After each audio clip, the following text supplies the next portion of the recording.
unboxing, may pasalubong from Philippines. Wow, ang sarap naman ito, oh. Thank you, Mama Wilma, sa pagluto nito.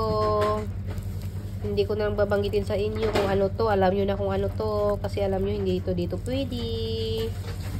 Oh, ang sarap, diba? Ang daming sili pa, oh. Oh. Sinong may gusto, punta lang dito sa bahay. Masarap to pulutan, no? Tsaka masarap to pag sa may puto. At saka ito din. Alam nyo na kung ano to, bagoong isda.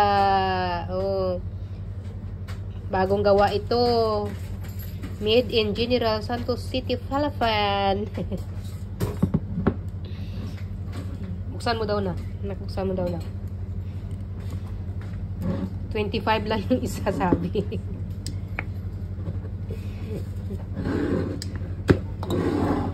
Oh, ayan. Tingnan nyo, oh.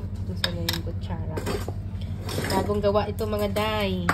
Order na kayo, mga day. Oh, isdang bagoong.